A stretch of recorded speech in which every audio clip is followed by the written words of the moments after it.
Welcome to another bonus edition of Upon Further Review.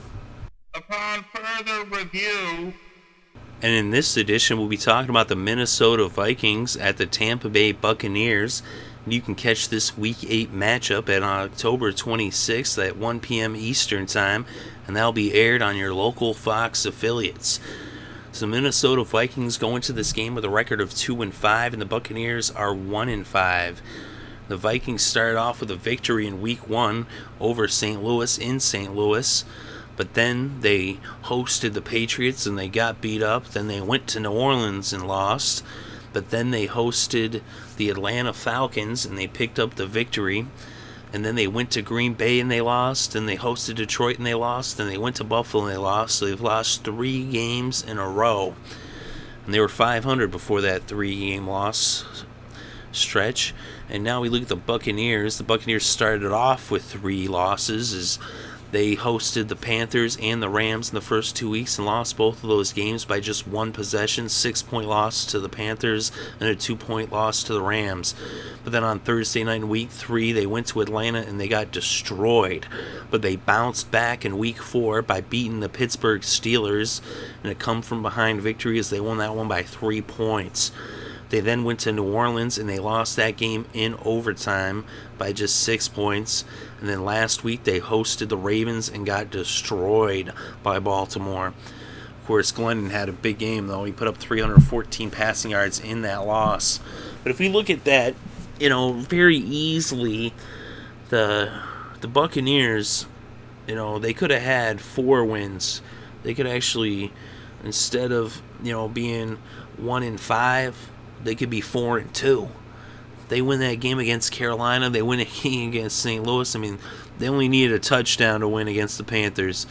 They only needed a field goal to beat the Rams. That was in the first 2 weeks. They would have been then 3-1 going into New Orleans, and they lost that one in overtime. Hey, if they get a field goal before overtime, they win. And then, of course, that doesn't really help them in those 2 losses where they got blown out. But as you can see, the Buccaneers are a much more competitive team with Lovie Smith as their head coach, and they're headed in the right direction, but it's a long road to the top if you want to rock and roll. And so to get back into the swing of things, the Tampa Bay Buccaneers, it's not going to be a turnaround in one season. It's going to take a little bit of time. Lovie got to get his players in there, but for now, they got the talent that they have, and they're actually a lot more talented than people give them credit for. The Buccaneers are a team that's kind of like Jacksonville. That, it's really easy to poo-poo the Buccaneers if you never saw them play. If you only look and see, Buccaneers lost, and just see the score, and just see the record, but never actually watch the game, well then, you could trash on the Buccaneers all day long if you don't know what you're talking about. But if you actually watch the games and you see them play, you see that there actually is a lot of potential on that team. There's a lot of talent on that team, even though statistically speaking, they're in the bottom, of the league in a lot of categories. And let's look at these stats. And when it comes to passing the ball, the Vikings are actually dead last in passing proficiency in yards per game. The Vikings are 32nd in the NFL. The Buccaneers are 24th.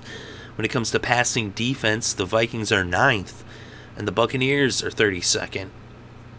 So, interesting way that matches up, and you actually have to give the advantage to the Vikings, because you see the Vikings are abysmal when it comes to passing the ball, but the Bucs are just as bad when it comes to stopping the pass. Whereas the Bucs, they can throw the ball somewhat, not really, but a little bit. But the Vikings are pretty good at stopping the pass, as they're in the top 10 against the pass. So, advantage Vikings. Then we look at the running attacks of both teams. The Vikings are the number 10 team in the NFL when it comes to running the ball and rushing yards per game. Very impressive, being that they don't have AP, and they're doing it by committee. Asiata, McKinnon, they're getting it done. Still a top 10 rushing team. The Buccaneers are 29th in rushing. So they're struggling to run the ball. They've had a lot of injuries. That's kind of been, the story there in Tampa over the last couple seasons is Doug Martin struggles to stay healthy. When we look at running defense, The Vikings are 19th in the NFL in stopping the run, and the Bucs are 25th. So once again, the advantage goes to the Vikings in this category, as well as when it comes to running the ball and passing the ball. Advantage Vikings, in terms of the matchups. Then we look at points scored and points allowed. The Vikings are 30th in points scored, and the Buccaneers are 25th. So both these teams struggle to put points on the scoreboard.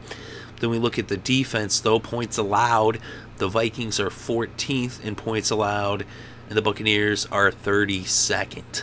So advantage Vikings. So the Vikings, they cannot put points on the board, but the Buccaneers cannot stop teams from scoring. The Vikings, on the other hand, can stop teams from scoring. So statistically speaking, the Vikings had the advantage on paper, in the numbers, but the game's not played on paper. The game's going to be played in Tampa Bay. It's going to be right there. They're going to be cannons firing off from the pirate ship. And the Buccaneers, I think they'll get the win. I think they can beat the Vikings. The Vikings, they've got some, some areas where they have some promise. They can run the ball, they can stop the pass, and they seem to be pretty decent at stopping teams from scoring. But the Buccaneers, though, I think they can get this win. I think that they'll get, their second win of the year. It's in Tampa. A lot of it has to go towards the fact that they're in Tampa Bay. That's most of the reason why I'm taking the Buccaneers. If this was in Minnesota, I'd probably take Minnesota. I'd almost definitely take Minnesota. If it's in Minnesota, this is a game where pretty much I feel the home field is the difference in this game. I think the two teams are a lot more evenly matched up than even the numbers say. I think the Buccaneers aren't quite as bad on defense, even though I know they let up, a lot of numbers. Like, they let up a lot of yards, they let up a lot of points. They've been looking really bad. But when you look at it, you see a lot of that, though, is from two games. That Atlanta game and that Baltimore game. Because if you look at the other games, at least the first couple games, they didn't allow too much to Carolina or St. Louis.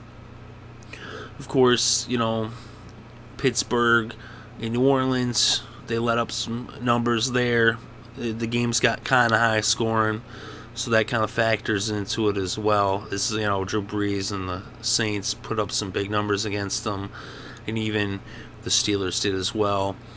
But they actually, with Mike Glennon now under center, things are starting to come together a little more. I know they got beat up by Baltimore last week, but if you look at Glennon, in the win against Pittsburgh, he had 302 yards. Then against the Saints, he had 249. And then last week against Baltimore, one of the toughest defenses in the NFL, he put up 314. Of course, a lot of that was because they were just passing the ball once they were down and trying to catch up. So that's kind of inflated passing yards somewhat. But still, I think Mike Glennon, I think he could do it against the Vikings. I think he'll put up the numbers.